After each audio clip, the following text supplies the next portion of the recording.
어서 오세요. 반갑습니다.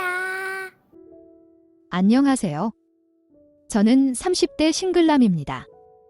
여러 사연을 보다가 몇 년 전에 제가 겪었던 연애 이야기를 하고자 합니다. 그때는 회사에 입사한 지 얼마 안 된 인턴 시절이었습니다.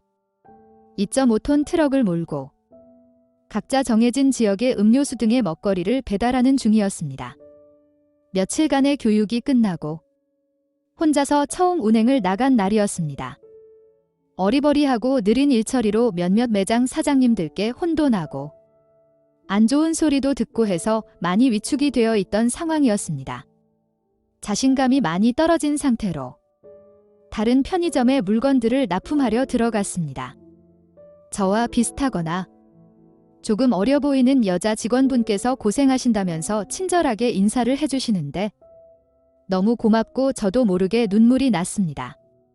그날 일이 인연이 되었고 그 후로는 개인적으로 연락하고 지내는 사이가 되었습니다. 그녀는 편의점 야간 알바생이었고 취업 준비생이었습니다.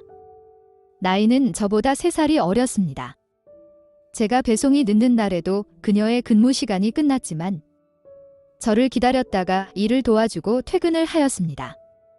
그런 날이면 저도 밤에 퇴근하고 나서는 그 편의점으로 가서 그녀의 일도 도와주고 말동무도 되어주었습니다. 그렇게 그녀와 친해지면서 좋아하는 마음이 생기기 시작했습니다. 하지만 그녀에는 이미 남자친구가 있었고 심지어 같이 동거하는 것도 제가 알고 있었기에 조용히 단념을 하고 있었습니다. 그렇게 제 마음을 솔직히 알려보지도 못한 채 인턴 기간 6개월은 끝이 났고 저는 새로운 보직으로 발령을 받아서 사무 업무를 보게 되었습니다. 그렇다 보니 오전에 배달 가는 것은 없어졌고 야근도 많아져서 저녁에 편의점으로 그녀를 보러 가는 것도 줄어들기 시작했습니다. 그러던 어느 날 오랜만에 일찍 퇴근하고 집에 가는데 그녀에게서 술이나 한잔하자면 연락이 왔습니다.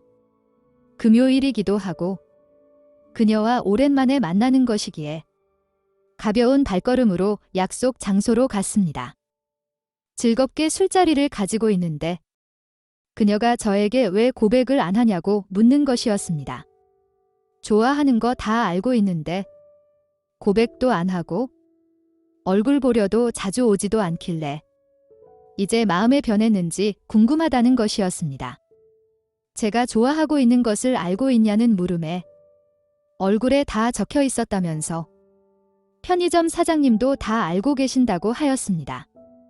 남자친구도 있고 동거도 하고 있는데 어떻게 고백을 하냐고 그냥 조용히 스스로 정리하고 있는 중이라고 하자 좋아하는 여자가 남자친구도 있고 동거도 하고 있으면 고백도 못하냐면서 이렇게 쉽게 포기하는 남자인 줄은 몰랐다고 하였습니다. 나름 내심 기대를 하고 있었는데 자기가 사람을 잘 못 본 것 같다며 면박을 주는 것이었습니다. 제가 마음대로 생각하라고 무시를 하자 당장 나가서 꽃이라도 한 송이 사와서 고백 안 하냐고 화를 내는 것이었습니다. 그렇게 얼떨결에 저는 고백을 하고 그녀와 사귀게 되었습니다. 그날 저희 집으로 가서 같이 잠을 잤고 며칠 뒤에 저와 같이 전 남자친구네 집으로 가서 그녀의 짐을 모두 가지고 왔습니다. 그녀와 시작한 동거는 신혼부부 생활하는 것처럼 너무 행복하고 즐거웠습니다. 그녀가 밥도 차려주고 빨래도 해주고 주말이면 근교로 나들이도 가고 처음 몇 개월 동안은 좋았습니다. 하지만 시간이 지나면서 본인 알바도 안 나가고 구직 활동도 안 하고 집 청소는커녕 배달 음식 시켜 먹은 것도 안 치우는 것이었습니다. 매일 같이 3끼씩 배달을 시켜 먹고 중간중간 디저트라며 커피와 간식을 배달을 시켜 먹으니 생활비는 제 월급을 넘어설 만큼 많이 나오기 시작했습니다. 결혼 준비도 해야 하고 집도 사려면 저축을 해야 하니 배달 음식 및 디저트도 줄이고 예전처럼 집에서 해먹자고 하였더니 그렇게 살고 싶지 않다면서 저 혼자 그렇게 하라더군요. 참고 있던 저도 화가 났고, 그럼 너가 벌어서 그렇게 생활하라면서 그녀 지갑 속에 있던 제 카드를 뺏어 왔습니다. 세상 이렇게 쪼잔한 남자인지 몰랐다면서 집을 나가버렸고, 저도 오히려 속이 시원해서 신경도 안 썼습니다. 밤늦게 우리 사이는 이제 끝인 것 같다면서 자기 짐은 나중에 찾으려 갈 테니 챙겨놓아 달라고 문자가 왔습니다. 저는 이런 여자라면 오히려 헤어지는 것이 맞는다고 생각을 했고, 혹시 몰라서 집 비밀번호와 디지털 키를 변경하였습니다. 한 4주쯤 지났을 무렵, 회사에서 일하고 있는데 그녀한테서 전화가 계속 오는 것이었습니다. 일도 바쁘고 회의 중이어서 무시를 하고 일을 하다가 늦게 퇴근을 해서 집으로 갔습니다. 그녀가 집 앞에 쪼그려 앉아 있었습니다. 보자마자 미안하다면서 앞으로 잘하겠다며 얼른 집으로 들어가자고 하는 것이었습니다. 어디서 먹고 자고 했는지 모르겠지만 나름 깨끗한 상태였고 얼굴도 그다지 헬쑥해 보이지 않았습니다. 다시는 안 그러겠다면서 무릎을 꿇고 울면서 싹싹 비는데 괜히 마음도 약해지고 제가 너무 한 것 같아서 괜스레 미안해지기까지 했습니다. 이때 악어의 눈물에 속지 말았어야 했는데 제가 여자 경험이 별로 없었던 것이 아주 큰 실수로 이어진 것이었습니다. 그날 저녁같이 술을 한잔하고 오랜만에 뜨거운 시간도 가졌습니다. 오랜만에 보낸 뜨거운 밤이라서 그런지 쉽게 가라앉지 않았고 새벽까지 몇 번이나 불타올랐습니다. 다시 청소도 하고 밥도 하고 구직 활동도 하면서 잘 지내고 있었는데 어느 날 갑자기 저에게 임신 테스트기를 보여주며 자기가 임신을 했다는 것이었습니다. 술을 아무리 많이 먹어도 매번 정확하게 실수 없이 피임을 해왔는데 임신이 되었다고 하니 의아하기도 하고 이상하기도 했습니다. 정확히 확인을 위해 산부인과에 가서 진료를 받았습니다. 임신도 맞고 임신 주수도 받았습니다. 그런데 임신 주수를 따져보니 그때는 그녀와 사랑을 나눈 적이 없었습니다. 그럴 수밖에 없는 이유가 그녀가 집을 나가 있던 기간이기 때문입니다. 그녀도 이런 제 표정을 읽은 듯 임신 주수라는 것이 오류가 많다고 하면서 웃고 넘기려고 하길래 저는 그게 4주라는 기간 안에 들어갈 만큼 오류가 심할 수는 없다면서 솔직하게 말하라고 하자 자기는 절대 잘못한 것이 없고 제 애가 맞다는 것이었습니다. 그대로 다른 산부인과에 가서 진료를 받았지만 역시나 그전 병원과 동일한 임신 주수가 나왔고 의사 선생님께서도 정확한 임신 날까지는 몰라도 주수는 정확하다고 하였습니다. 4주씩이나 오류가 날 가능성이 없다고 강하게 확답하셨습니다.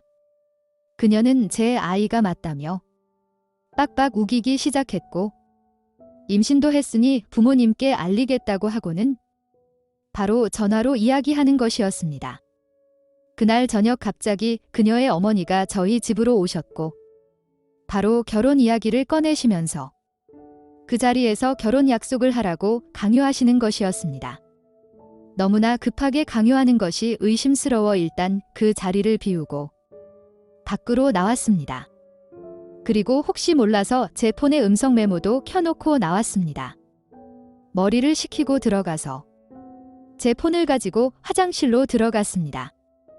혹시나 하는 마음에 음성 메모를 들어보기 시작했습니다. 그 안에는 어마어마한 내용들이 들어 있었습니다. 그녀 뱃속의 아이의 친부가 누구인지, 누구 아이디어로 집으로 돌아와서는 첫날부터 뜨거운 관계를 가져놓고 저에게 아이 아빠라는 누명을 씌우고 결혼을 하려고 한 것인지 다 들어 있었습니다. 혹시 몰라서 음성 메모를 여기저기 메일과 주변 지인에게 보내놓았습니다. 그리고 나오자마자 결혼 약속을 재촉하는 그 모녀에게 조용히 그냥 나가실 것인지 경찰을 불려서 나가실 것인지 물었습니다. 제가 사람이라면 자기들한테 이러면 안 되는 거라면서 큰 소리 치시길래 음성 메모를 들려주었습니다. 처음에는 모함이라며 우기더니 본인들도 도저히 말이 안 맞는다고 생각이 들었는데 불법 녹취라서 법적 증거가 안 된다면서 제가 책임을 지는 게 맞는다고 하는 것이었습니다.